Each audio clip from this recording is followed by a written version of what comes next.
À l'occasion de Tou Bishvat, il peut sembler enrichissant de réfléchir sur le nom même du mois de Shvat, qui a en son centre, le 15, la fête du Nouvel An des arbres. On sait que les mois de l'année juive ont leur source à Bavel.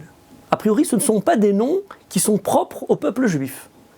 Or, ce qui est de particulier, c'est que sur chacun de ces noms empruntés à Babel, au retour de Babylone, eh bien, les Chachamim, notre tradition, a donné un surplus de sens, une densité de compréhension de ce que signifie ce mois. Par exemple, le mois de Nissan, eh bien, on nous dit qu'il appartient à un mois babylonien qui s'appelait Nissanou, qui signifiait les bourgeons, la floraison, comme on a d'ailleurs en hébreu Nitzan. Nitzan, c'est le bourgeon, et effectivement, c'est le mois du printemps, donc il y a quelque chose de totalement naturel dans le nom de ce mois.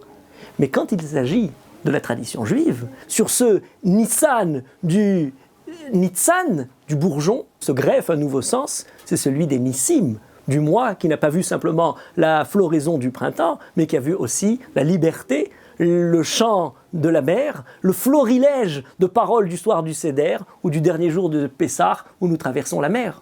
Et voilà que Nitzan se transforme en Nis, Nes, Nissan, le mois des miracles. De la même manière, le mois de Tishri.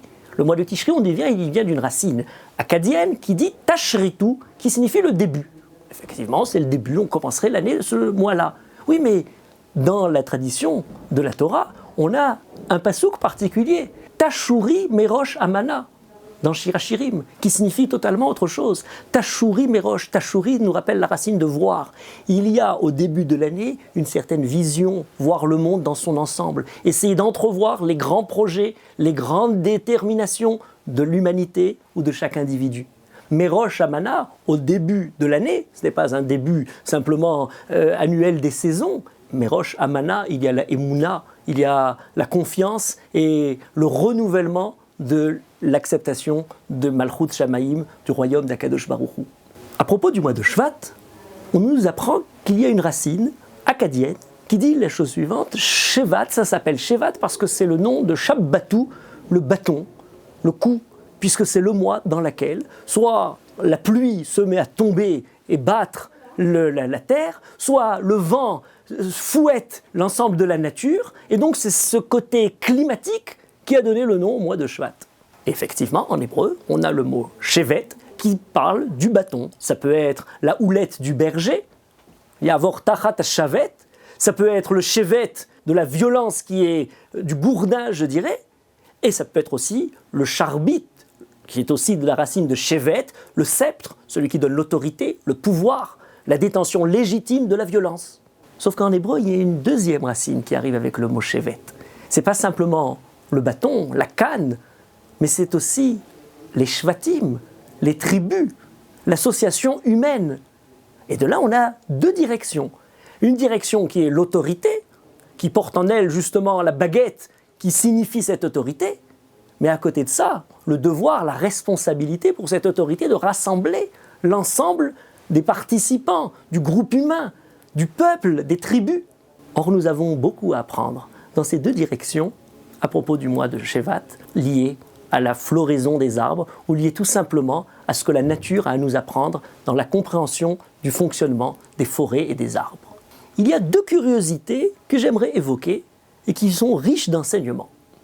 Il y a une certaine énigme qui a été posée aux savants pour comprendre comment se fait-il que lorsque arrive un troupeau de koudous devant les acacias, troupeau d'antilopes qui vont dévorer, manger toutes les feuilles de l'arbre, eh bien, dans un premier arbre, l'arbre a été complètement mangé, mais ensuite, quelques centaines de mètres plus loin, on a d'autres arbres où non seulement les arbres n'ont pas du tout été mangés, mais les koudous sont morts au pied de ces arbres, en ayant encore des feuilles qui n'ont pas fini d'être digérées. Et une des explications qui a été proposée, c'est la suivante. Lorsque la menace arrive vers le premier arbre, eh bien, l'arbre émet certains éléments volatiles pour annoncer aux arbres suivants qu'il y a une menace. Et les arbres suivants, recevant le message de la menace, eh bien, développent une certaine substance qui vont être empoisonnées, et lorsque les koudous mangent les feuilles de cet arbre, eh bien, ils en meurent. quelque chose d'incroyable. On pensait que les arbres ne pouvaient communiquer. Il y aurait une sorte de communication, d'une certaine solidarité. Ceux qui ont été frappés, ceux qui ont été détruits, ont malgré tout, avant de mourir, porté la nouvelle aux autres afin de leur permettre de survivre. Voilà une solidarité à l'intérieur du peuple des Acacias qui semble intéressante. Mais ce n'est pas valable simplement sous le côté négatif, c'est valable aussi dans l'autre sens. Comment se fait-il que dans les forêts, les arbres continuent à pousser de manière très très proche les uns des autres? On pourrait imaginer que, étant donné que les substances naturelles, les ressources naturelles sont limitées, eh bien, il vaudrait mieux que les arbres, au contraire, gardent pour chacun leur propre lopin de terre dans lequel ils puiseraient leurs ressources naturelles. Et au contraire, les plus faibles peut-être ne devraient pas continuer à survivre. Or, les arbres continuent à vivre de manière rapprochée. Et une des explications qui a été mise au jour par un grand forestier qui a analysé justement la vie secrète des arbres, c'est que les arbres, même les plus démunis, contribuent à la survie de l'ensemble de l'espèce. Notamment pour garder une certaine pénombre, quelque chose de touffu, une certaine humidité adéquate à la survie de l'ensemble.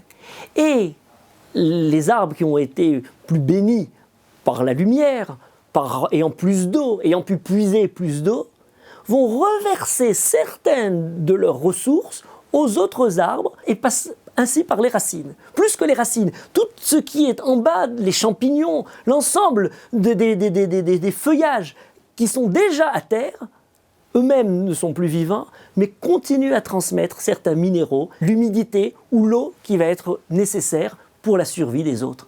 Il y aurait comme une sorte de justice qui redistribue les bienfaits de l'un aux autres. Les plus nantis donnent généreusement, les plus démunis reçoivent ce qui leur est nécessaire pour la survie.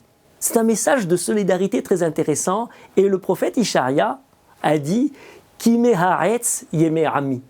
On a d'habitude l'idée de Adam et Sadeh. L'homme est comme un arbre des champs. On a l'image de l'homme dans son aspect individuel et l'arbre comme étant une entité individuelle. Mais pris sous la forme du groupe, on a tout d'un coup le chevet, la tribu dans son ensemble, l'espèce dans son ensemble, et là, deux niveaux de rapport entre nous. Premier, c'est d'abord dans les heures difficiles, dans les heures menacées, garder l'entraide des uns vis-à-vis des autres et pouvoir continuer à supporter, à essayer d'annoncer, à essayer de préparer la survie de l'espèce dans son ensemble. Et deuxièmement, dans les heures bénies, où nous bénéficions de tous les bienfaits que la nature veut bien nous donner, lorsque nous bénéficions des heures joyeuses qu'Akadosh Baruch Hu distribue, eh bien, le bien que l'un a reçu sert à pouvoir remplir ceux qui sont un peu plus démunis, à avoir cette solidarité intérieure du reversement de tous les bienfaits d'Akadosh Baruch Hu. Si nous pouvons traverser le nouvel an des arbres en écoutant à travers l'écoute de la nature ces deux directions différentes, peut-être nous pourrions, à travers ça, donner à l'ensemble de notre vie sociale et collective une certaine inspiration dont nous aurions bien besoin.